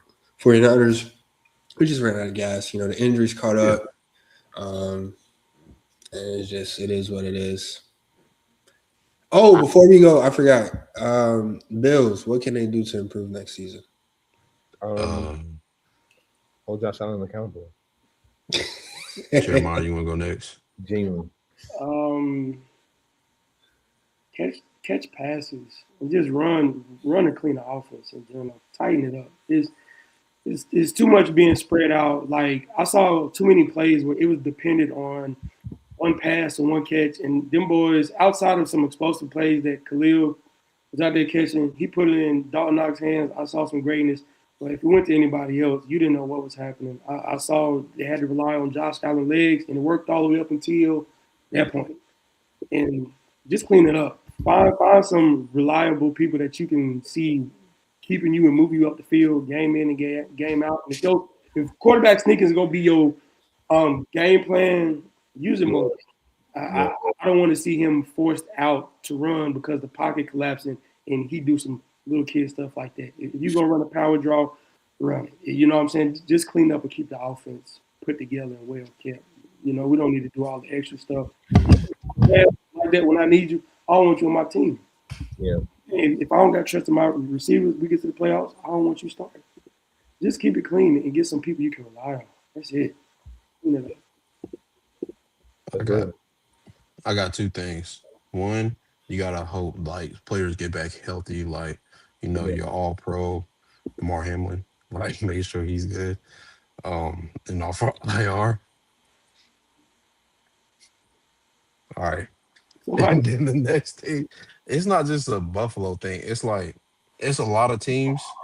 They hinder themselves. If your head coach is in the draft room and telling you what players they want, I suggest you listen to the head coach who's coaching the team and want players to fit their schemes. That's real. Too many times the front office say, "Nah, we know better," when you're not making play calls on Sundays. That's real. And that's the issue. Just like news came out that Harbaugh wanted Puka Nacua, but the front office said no. You just set your franchise back. Don't tell me that. Yeah. So like when the front office think they're bigger than the program, you have no program. And you will be losers. Yeah. And that's the issue. Front office, if you trust the man to be the head coach of the team, trust the man to make the picks as well. That's real. Yeah, they got to start with the right head coach hire. They obviously need to improve the talent on that roster. They got to fix that rushing defense. I don't know if you remember, but that rushing defense was awful for the Bills. It was like bottom 5 in yards allowed per game, most rushing touchdowns allowed all season. Passing offense was elite, but probably in response to the rushing defense. Shout out to MLK, the Bosa boys lost. Fight the power, brother. Seattle 49ers wasn't much of a game. What can the 49ers do to improve next season? Oh, truly health. Yeah, truly health. Yeah, healthy. There's just truly health. I've been hearing a lot of, rumors on, I heard it was radiation at the field, so that's why they were leg injuries and stuff. Let's just keep it all the way 100. We got to get rid of this Dr. Sebi diet stuff for grown men who play violent sports. Get back to the steak. Get back to the potato. Get back to the red meat. God called all of the meat clean. So I'm going to need y'all to get back in the kitchen and put down the cauliflower bites. No more this vegan talk. Get back to the red meat and potatoes. You want to know why you're not healthy like back in the day? It's because you eating like a rabbit. And I've never seen a rabbit hunt down a gazelle. Never seen it. Only lions hunt down a gazelle. You want to be a lion? You got to eat like that. Is it. All of this health stuff, calorie deficit, bro. Scientists don't belong on the football field. That's the reason why I ain't never been there. You got to eat like when they're in college football. The reason why we don't see that many injuries in college football is because they're on meal plans that are set by the weight program. There's a reason why they're durable, more durable than college. Because now they get their own money. Now they got their own control of their diet. You got to the league off eating red meat. Now all of a sudden you want to eat clean. What are you doing? Like, talk about it. Back to like, although Chad Ochocinco was making a joke, eating all that filthy food was way better than eating broccoli, like, respectfully, because you play a violent game, like. But if they get healthy, bro, they're gonna be a hard team to stop, bro, because they was scary all year with the injury. So, I think they need to also make the right move at defensive coordinator because Robert Saleh did go to Tennessee, and we saw how the 49ers season went without that 1 year a couple years Robert Saleh went to the Jets. So they also need to get healthy and make sure they make the right hire at defensive coordinator. Evero, y'all should get Evero. The fact that he's getting calls after what he pulled off in the playoffs is for head coach. I mean, don't get me wrong. Patrick Mahomes did say he has the best disguised defense there is. That was 3 years ago. Time to go. But speaking of AFC, speaking of turnovers, man, we had Patriots and Texans. Boy, was I wrong about this one, man. Shout out to the Patriots, man. Shout out to the Patriots. Shout out to their fans, man. Y'all got what y'all wanted, man. Y'all got, DJ Stroud, you feel me? Because, he was just out there turning the ball over like it was a turntable or something. And now you get to see Jared Stidham in the conference championship. Jason Stidham, whatever his name is. Right. Shout out to the Patriots, man. But, boy, was that outside of the Texans, outside of CJ Stroud, that was a great game, I think. Yeah. I mean, Patriots are lucky that CJ Stroud didn't if half of those weren't interceptions, I think they would have lost the game. Yeah, I was disappointed in the Patriots that they had that many extra possessions and still kept it. Yeah, you should have been 28 points. But that's not. I mean, this was a Houston defense, like elite. One for the books. It's Houston defense, but you got to realize where Houston and D'Amico dominate on long stretches of the field. His defense plan is to get you on short yardage situations on the other side of the ball and make you force your way up the field. Those turnovers kept Patriots on the other side of the field, on their side, working within 50. To that point, though, they did fumble the ball twice and throw a pick. So, yeah. But it was punt, it was interception, punt, interception, fumble, punt. And if I'm not mistaken, one of those fumbles was right after a turnover on their end, was it not? The sad part is, bro, I believe CJ Stroud lost in that game. Mm-hmm. And I think it's coaching as well, because if I'm D'Amico Ryan, I think you got to bench CJ Stroud at the half. Oh, yeah. You can't do that. You can't do that. This 4 ain't interceptions in the Alabama. first half? I mean, Davis Mills did go 3-0, right? Davis Mills kickstarted they winning streak, remember? 4 interceptions in the first half? Yeah. And as much as I like their second string quarterback, he should have got an opportunity that night. He should have seen the field. 4? He came alive on some bad games during the that's fair. I just what was the score at halftime? It was 21-10. I just verbally abused Josh Allen for doing 4 turnovers in the entire game, including overtime. CJ Stroud had 4 turnovers in the first half, and he gave up 7 points. Yeah. In that, he lost the game. As much as I rock with CJ, and I think he can bounce back from this. I hope he does. I hope. You know what I mean? But like, based on what I've seen, bro, you're cut. I say so. I say this. I I forgot Davis Mills was but in the backup. I think as much as I write with CJ Stroud, I think that is a fair assessment. Like you do have to explore benching him because even without the picks, like he didn't look good. Like I said something like 2 plays before he threw the pick. I'm like, he's itching to throw him. Like he was throwing in Yeah. the coverage, he was throwing in the tight spaces. He wasn't accurate at all. Like he kept throwing it short and short deflections that was going to eventually pop up and be picks. And once he threw one, it just opened up the floodgates. So CJ Stroud just genuinely didn't look good at all. Like even outside the picks, like he wasn't making good reads. His accuracy was off, and he was putting the ball in danger. So I think Davis Mills would have been a great option to explore. You saw him in the offense this season. This team was 3-5 up until Davis Mills started starting. I think Davis Mills went 3-0, and he kickstarted that 10-game win streak that the Texans went on. So I think it would have been very fair to do that. And a quarterback switch like that, Patriots wouldn't have seen that coming. They prepared for CJ Stroud. I don't know how much difference the offense would look, but it would have been worth the shot. You know what I'm saying? Yeah. I don't think CJ Stroud plays good in the cold. He hasn't played good in the cold ever since I've seen him on TV. It's not ridiculous to say that. So, with that being said, how did the Texans move forward? You move. Last year, right? Go ahead, Preston. This is last year on the contract. Yeah. No, he has a 5th-year option. He's a first-round pick.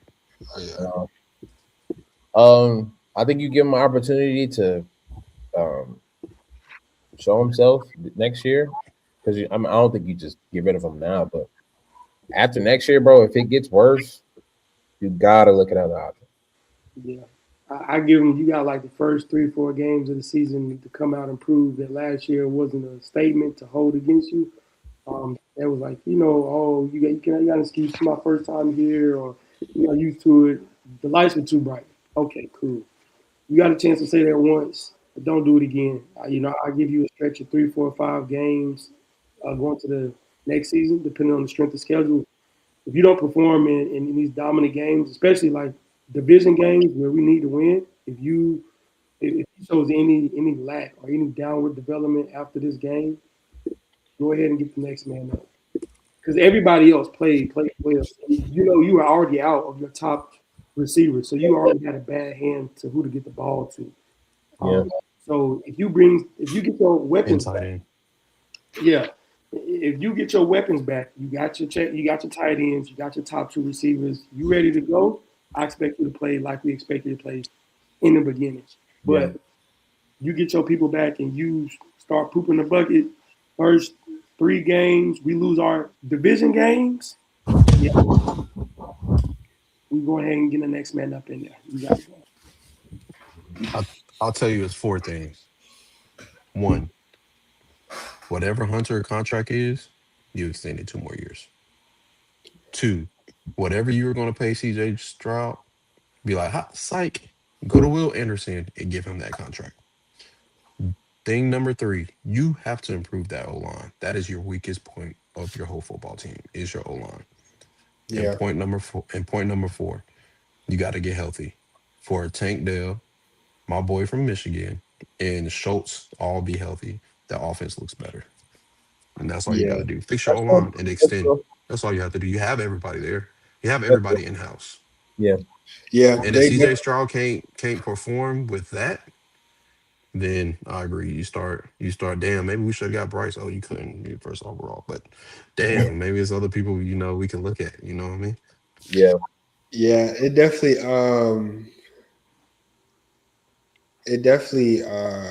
O-line is a huge factor, and I think it definitely went under the radar, the fact that like their best weapons was all injured.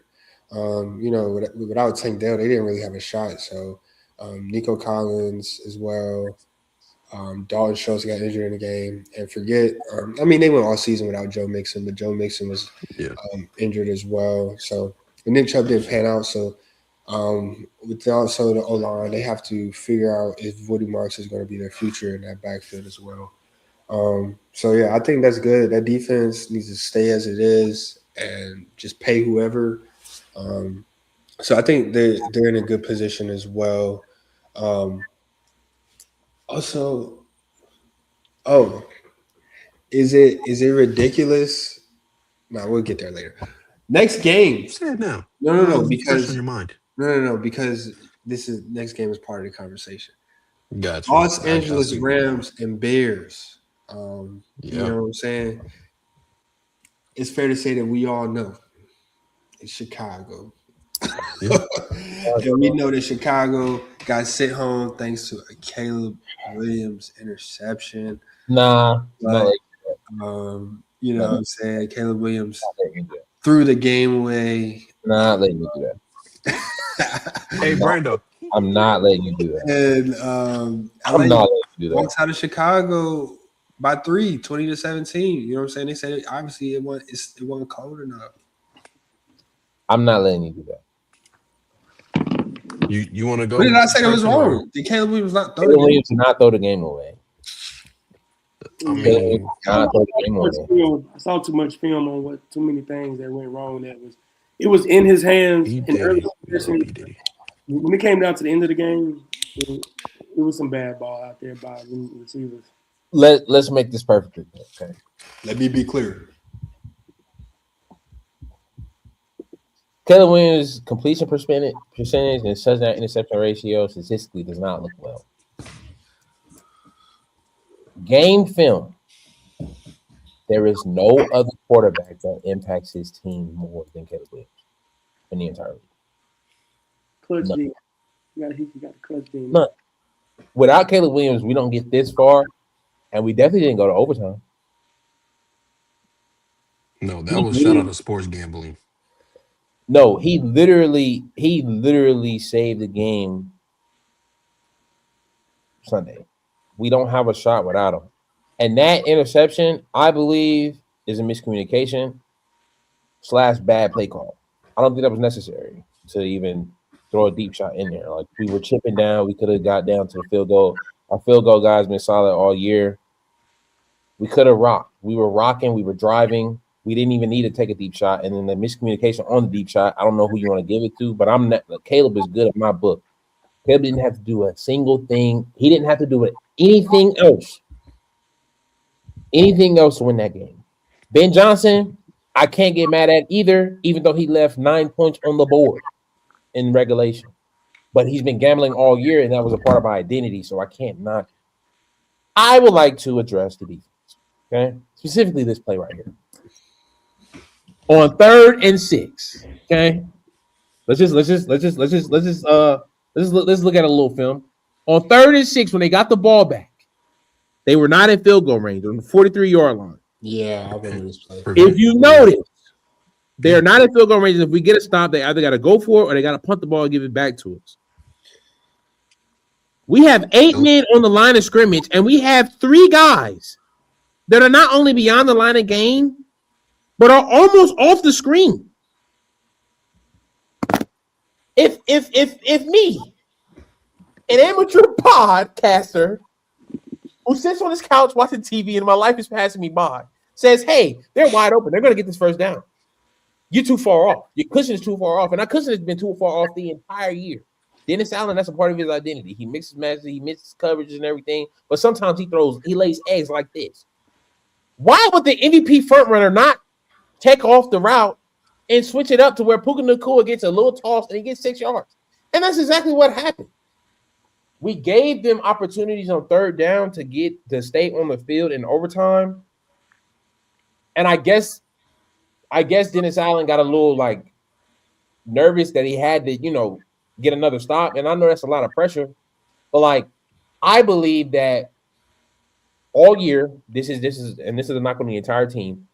Offense and defense has never been on the same page at the same time. Never.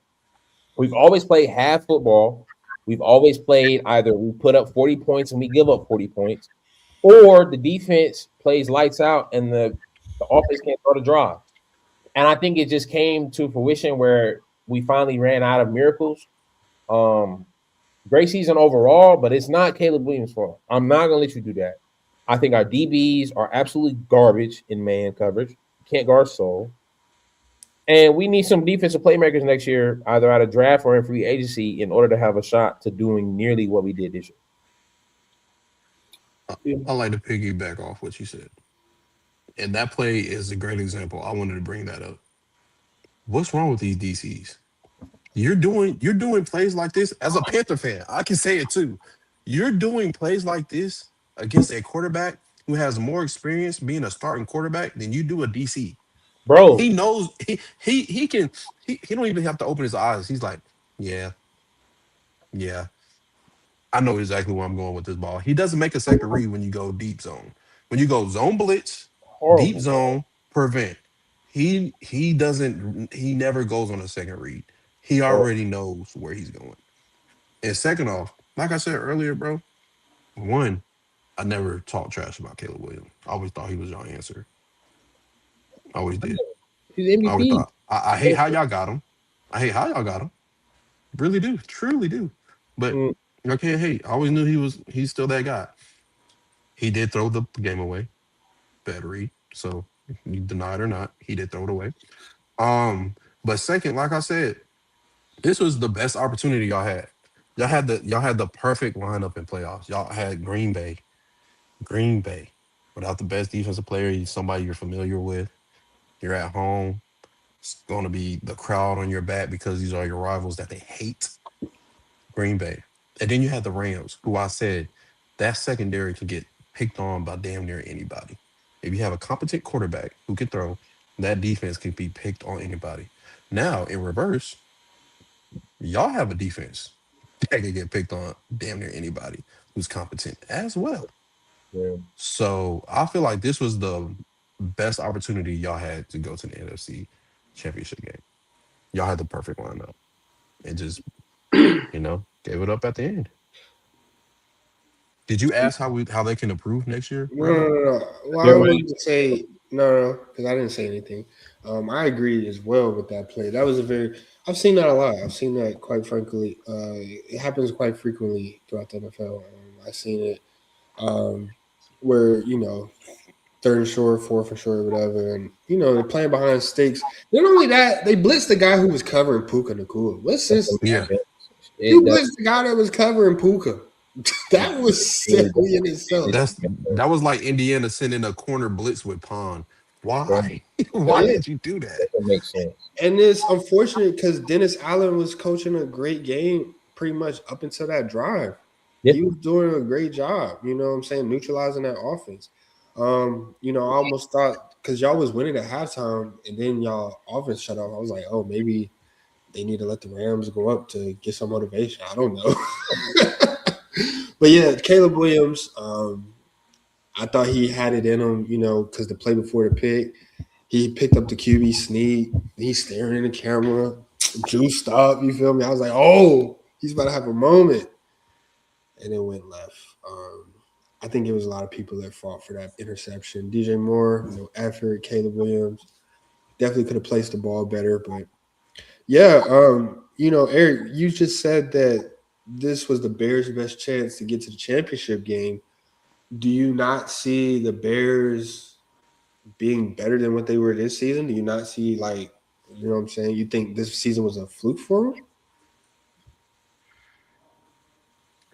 I feel like the only reason I'll say yes is because the NFC. NFC changes damn near every year. Every year is somebody different. This ain't the AOC where you got your consistent players. I mean, your consistent teams. Historically, since we've been alive, they have to make if they make great improvements on that defense, then I could see them making another 1 win, 2 win playoff team. But with this being Caleb Williams and Ben Johnson first year, I definitely agree. Caleb Williams had to backpack them, in a lot of games, a lot of ways. However, his completion percentage is his completion percentage. He's still inaccurate at times. I let a pick. I know he missed I think it was in the 2-minute drive. He missed like a 3rd and 4 on a little out route to the tight end. He's still an inaccurate quarterback. You can be inaccurate when you're accurate at the right times. What? There's no quarterback in the league outside He of throws Patrick. perfect every single time. I say all that to say though, this is his second year. I definitely see his accuracy improving. On top of the plays that he does make, I definitely see the chemistry between him and Ben Johnson improving as they build upon this year. Shout out Ben Johnson, he runs the football.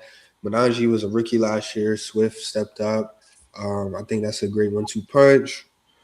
Roman Dunze, he fell off halfway through the season. DJ Moore, Injury. Injury, but he did drop a touchdown. I don't think that was injury. No, he did. So, I think the Bears are here to stay. They're here to compete.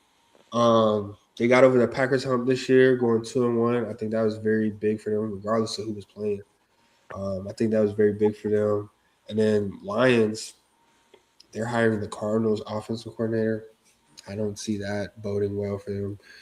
They're in shock now that they're without their coordinator. So I think the Lions and Jared Goff is 30 plus.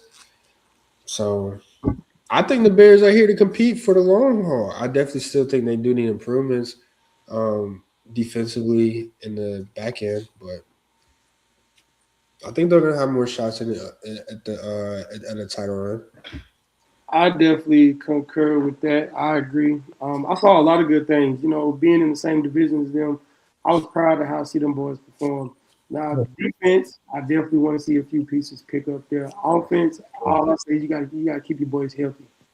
It's one of those teams where you lose a few pieces and everything got to get shifted around, and then you making the first round exit when you get to the playoffs. So all you got to do is stay healthy on offense and pick up a few key pieces on defense that like coaches got to scheme around. You don't want to see, and you can tell when the coach schemes around, we're going to try everything. We're going to run. We're going to run with the QB. We're going to throw some deep balls. We're going to go to the ends. We're going to work them. Because you're not shutting down no quarter, no half of the field with anybody you got back there. They aren't afraid to get that ball wherever they want to put it. So get somebody to put some fear in some of these coaches to make them want to change up how they may play ball against you. And then I can see them going back the same way. If we don't get it together, I can see Chicago winning up the division again. Brother, please. And trumping us in Minnesota. So, brother, Wait, please. Brother, why are you saying we like y'all are the team to go through? oh, hey. Weren't y'all at the bottom of your division? Yeah, we was last year. The Bears were at the bottom of the division last year. Brother, y'all don't have a quarterback. That was a bigger fish to fry. It's us. We always rotate around, but it'd be Lions. Oh, but if the Lions healthy, remember the Lions got the injury bug too. Y'all need a quarterback. Y'all have bigger fish to fry. I mean, I look at it this way: Ben Johnson has been to the playoffs 3 straight years in a row when he's calling plays. I think we'll be okay. Defensively, though, we are bums. I think top to bottom needs to be cleaned. You talking about back end? I mean, we don't create no pressure for nobody. I mean, Y'all did this past week though. Yeah, because it was blitzing. Like Kyler Gordon was back there, Brisker was back there. I think Kyler Gordon is buns in coverage. Jalen Johnson, any deep ball buns. LaShawn Wright plays 10 yards off the ball. That's buns. Dennis Allen, I think with better playmakers, is a great play caller. Because when he was in New Orleans, they had guys. Like, we don't got no guys on defense. We got some decent guys, like decent dudes, but they're not scary. Like, nobody on that defense is scary. Like, oh, gotta block him. Gotta make sure you chip him. No.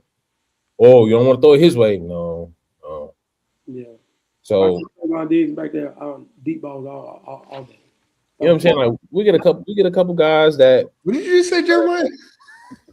He said D-ball. D-ball punt. Yeah, I see that Diggs brother back there. You got some dudes right there. You got a green light for me to throw it. I see. Apple back there sending it. Yeah. Y'all might mess around go get Trayvon Diggs if Al Harris still there. He's on. He just got released again.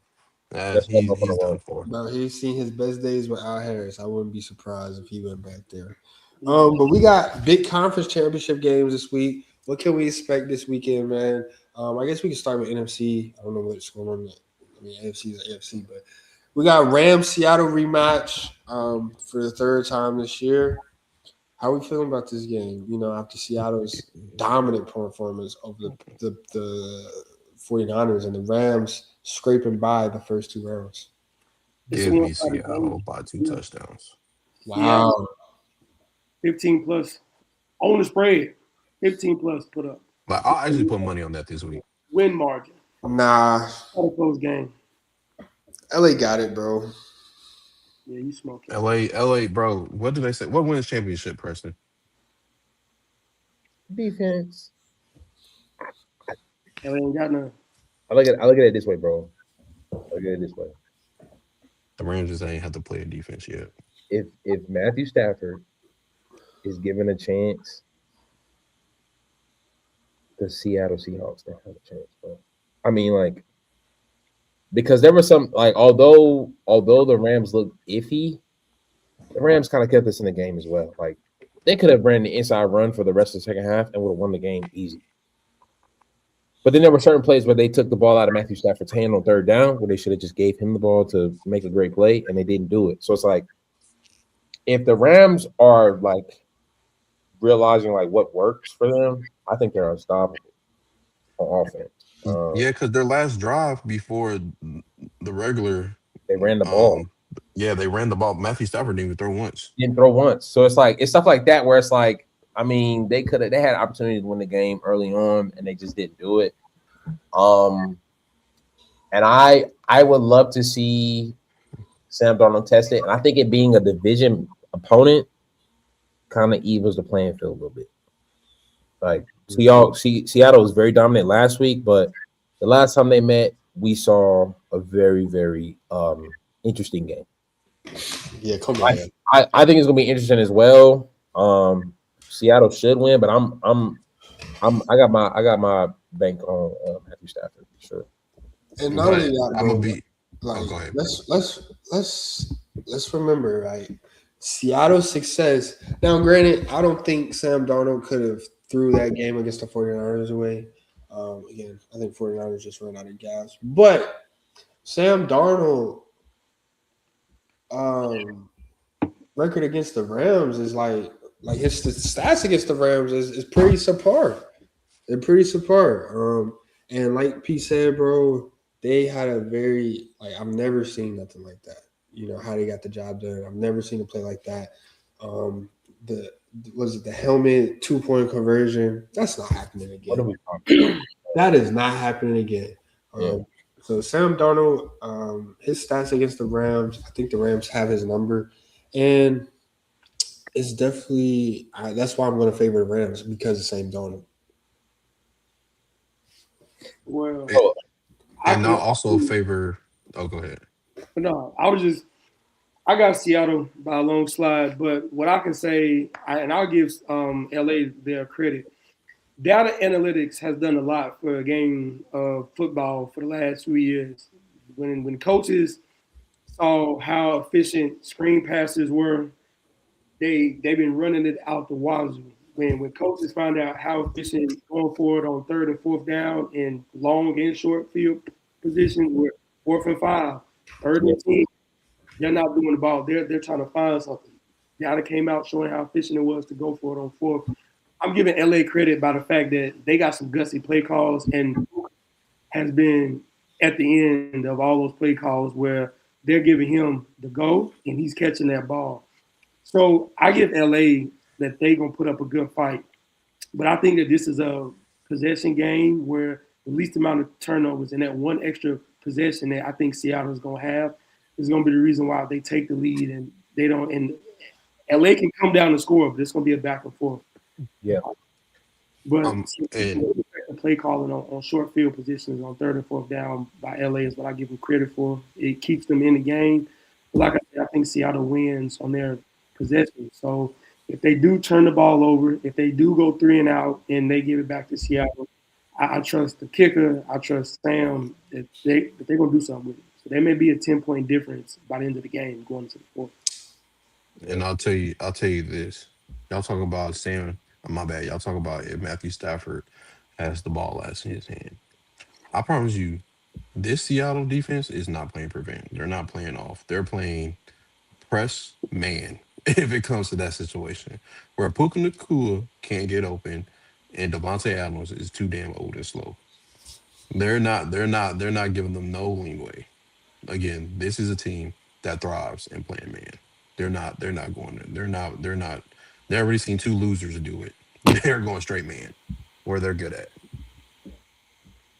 Yeah. Jeremiah, Their run speaking on defense. turnovers, Sam Donald has thrown 6 picks against the Rams this season. Matthew Stafford has thrown 0 picks against the Seahawks this season. Sam Donald has been sacked 4 times against the Rams this season. Matthew Stafford hasn't been touched by the Seahawks defense this season. So and they split. This is not a situation where it's like, this team has been undefeated against them all season. I don't see. I mean, yeah, Seahawks defense on paper and on screen has dominated, but like we said, when they get against some real comp, which has been their division, it is a different story. And I don't see that happening against the Rams.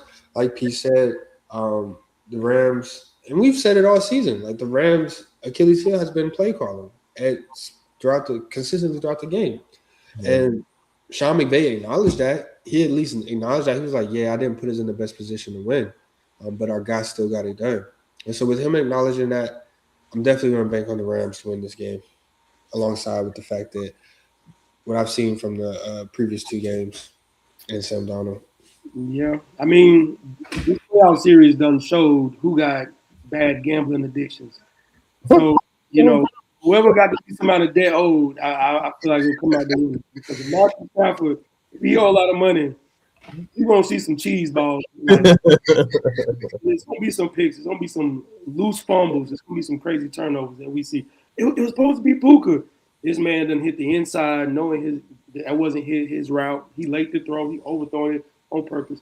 If Matthew Stafford got some deep gambling addictions, he in debt real bad, I expect to see a whole different Stafford that we ain't seen. Talk about it. I think the AFC game really going to expose that, because we got a Broncos team being led by Jarrett Stidham playing against the Patriots and Drake May. Ridiculous. How did we get here, fellas? Hey, listen. Josh Allen. To the Broncos. That too. Gambling is out of hand out here with people paying back. Look, I give Broncos credit. This is my first time paying attention to Sean Payton outside of Louisiana, seeing what he can do with a different team, do with a different ball. And I was kind of disappointed what happened with Russell, but coming into this season, I didn't expect Bo to be well developed and coached as far as leading his team and the way that them boys stay healthy. I think Broncos' biggest thing. He's not leading them. Well, this is what I say. For me, I couldn't point out no wide receiver one, in my opinion. Broncos use a plethora of dudes, and there is no standout wide receiver one. So you got options, but that also would be the main reason why it's going to be hard to really put the ball in somebody's specific hands when you get in late game situations, because you don't got that one person you got to throw it to. You're going to try to pick your best play and see who gets open. And you can counter that. And now that Bo Nix is out the picture as QB, you can just track these boys and run them right over. It's not, and the fact that it's New England, it's even worse opportunity for Broncos to win. I think this is a steamroll game on both ends. I don't think that they're going to compete. I don't think they have the running back strength to get down the field. I don't think the passing situation is good enough.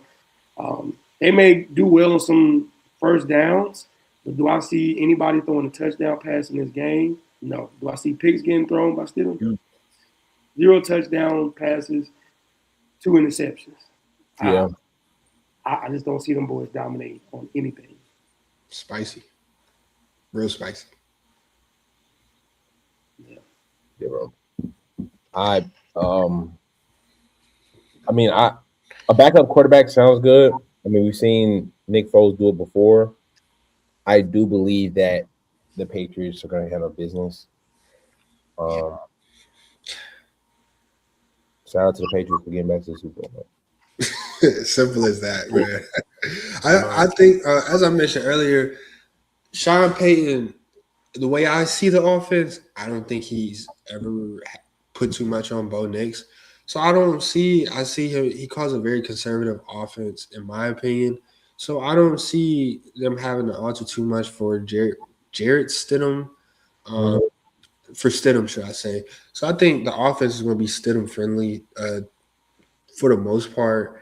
Um, Very. Now, Bo Nix did have to make some plays against Buffalo. He did have to put some throws down the field, but for the most part, Yeah. this is a very conservative offense. I see they call the most screens in the league. If you can't throw a screen pass, I don't think you would even be a backup quarterback. So, as long as he's able to complete the screen pass, I think the Broncos script is going to be just fine. Yeah. But when it does come down to the plays, like they're going to be in trouble. And I agree. I expect New England to handle business. Be in the Super Bowl. We're looking at a New England Rams Super Bowl rematch for 2018. That's how I see it. I see Matthew Stafford versus Drake May, or whatever they call him, or Drake, whatever you want to call him. Drake Holy Schedule May, whatever you want to call him. And we're gonna have the MVP matchup, man. We're gonna have the matchup between the two MVPs for the Super Bowl in San Fran. Yeah. It's a few things I like to point out. Shout out Broncos. Y'all made it as far as y'all could. Good season. Second off, I still don't understand how Sean Payton is being able to be a coach. Like, shout out to the bounty games. Like, that should have got him expelled permanently. But hey, if you can pay to kill people, that's cool legally. Um, and how can I say this? I think they're going to utilize the run game and screens a lot this game. Like, you have to. Yeah, Do you trust a backup quarterback to throw in those two corners? I don't think he played this season either. Yeah. And your first matchup is this Patriots defense with, again, those two corners. Oh. You better hope your tight end is amazing this game or something. You better hit the Yeah. seams. Yeah. Because if you throwing it to the outside and butter, baby, to the crib. And I think it's gonna start looking like the end of the Chargers game. It's gonna look close at first, and then it's gonna get real ugly at the end. So shout out to the Patriots. I mean, this is your new team. Back to the Super Bowl without Tom Brady, without Bill Belichick. Congratulations, y'all cracked the code. Shout out to Charlotte kids. If you want to be great, get somebody from Charlotte. That's all I gotta say, man. They they ain't cracked no code, man. Once they get that first place schedule next year, they're gonna be in trouble. You know what I'm saying? And they better hope Stephon Diggs beat the case, because Stephon Diggs done saved made quarterbacks so much money, That's true. Yeah, from Kirk Cousins to Josh Allen, Allen. Mhm. and now Drake May. So that's what's next for them. But yeah, I think that's my Super Bowl matchup. My question now, before we get up out of here. So now that we've seen all of these quarterbacks in the playoffs, they're all connected somehow. Yep. I want you to start bench cut. CJ Stroud, Caleb Williams, Bryce Young. Off the rip, I'll take that. Bryce Young start. Caleb Williams bench. Stroud out of there. Stroud is That's out. the best thing he said all fucking night. I'll tell you, boy. I'll tell you. Hey, that boy good. That boy good. Yeah, that's the best thing he said. Start Bryce Young. Y'all ain't Bench got no CJ. I mean bench Caleb Williams. He's finna be a star too. CJ, you're the only one that has declined since year one. You've literally been declining since year one. So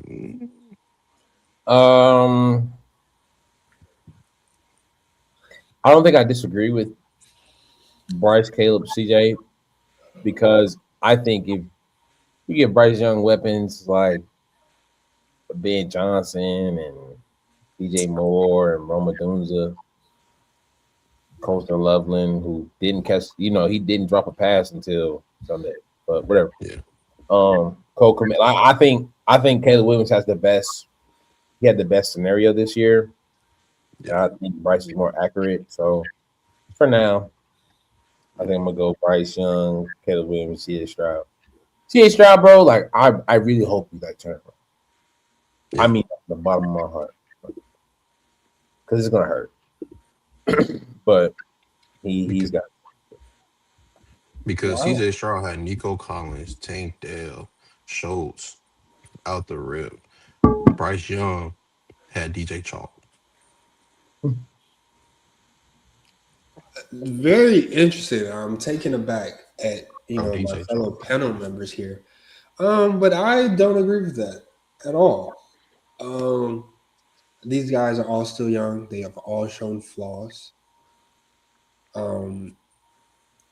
And it just depends on how you want to look at it. If we're talking highs, well, I'm gonna give my order. I'm gonna start today. If we're going off of today, I'm starting Caleb Williams Cool. and I'm benching CJ Stroud Idiot. and I'm cutting That's an Bryce idiot Young. right there, And ladies I'm and cutting gentlemen. Bryce Young. That's an idiot right there, boys and Now, girls. everybody's made fair points here. My argument would be what I've seen. Honestly, I think CJ Stroud has had the best season out of them three, and it was his rookie season. But the fact that it was his rookie season and he has declined since then is very concerning. Caleb Williams, I think Caleb Williams is the best playmaker out of the three. That's fair. He has the best arm talent. CJ Stroud's accuracy is far superior to Caleb Williams. But today, I'll start Caleb Williams. I take the growing pains, bench CJ Stroud because, like I said, if we're talking about a quarterback, CJ Stroud's the best quarterback that I've seen in the NFL. And Bryce Young, Bryce Young is valid. Like I'm not upset about y'all picking him, but I haven't seen a good enough ceiling for Bryce Young yet. I haven't seen enough highs yet, Mr. Comeback Kid. I'll tell you this, and I'm glad you threw that in there. Again, CJ is the only one that has declined. He's the one that walked into not only a great offense, but a great defense. He's the only one with a top tier defense out of all three of them. And you still go out there and play Pookie. If you give CJ, well, I don't like to do switch scenes and ifs, so let's keep that out of here. You took away his weapons and you gave him a Bryce Young wide receiver core. He had 5 turnovers. I mean, we did. They did take away his weapons, and we saw what happened. Yeah, he had 5 turnovers. And for Bryce Young, first year and a half, that's what he was dealing with. You finally gave him some weapons. Who's a rookie? Xavier Leggett and a Coker, free agent. We make it to the playoffs. He start cooking. He's the comeback kid. And he also is the only one out of those three, other than Caleb. Caleb Williams, put him number one. I can respect that. 1 or 2, I respect that. But for you to do CJ, and he played damn near trash in both games. And we seen Bryce only play one game, and he went head to head with the guy in the NFC Championship game. Actually, both of these quarterbacks went head to head with Matthew Stafford. And both look good. Yeah. So it's like you doing that. That's I ain't gonna lie, Randall. That's bad. That's bad. You're talking about what I'm saying, one game, and that's cool. But like I said, CJ Stroud. You beat him the first time in the regular season, but you keep going. CJ Stroud. Let's not forget CJ Stroud rookie year. He was in top 5 conversations. You know what I'm saying? And he has 3 playoff wins to his name already in 3 seasons. You know what I'm saying? There's a lot of quarterbacks in the NFL without 3 playoff wins. So does Bo Nix. The highest paid quarterback in the league don't have 3 playoff wins. So he has playoff success in the first 3 years. He just stunk it up, and he's left a bad taste in a lot of people's mouth as of this week. But if you're going this way and the other 2 are going past you, your points is intersect. Y equals X. He played the worst game of his life. But even with him playing, even his lows this season is put him. I'm not going to sit here and say Bryce Young is that much better. And I pointed out the flaws with Caleb Williams. I can't have a quarterback that's not accurate.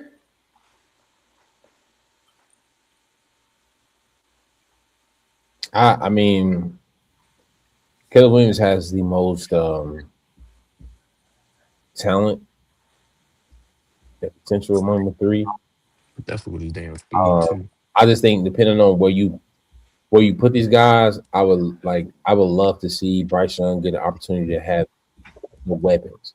Yeah. Now, Caleb Williams being on the bench ain't gonna be for long, but I just don't knock it. Like given the cards that was dealt with everybody, like Bryce Young has had a bad hand until this year. TJ's hand's gotten worse due to injuries, but his game was like night and day without those weapons. Bryce Young is somehow managing to fight with the lack of weapons.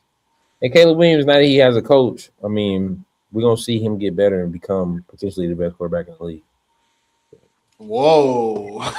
All right. I mean, he has the potential. I'm not wild.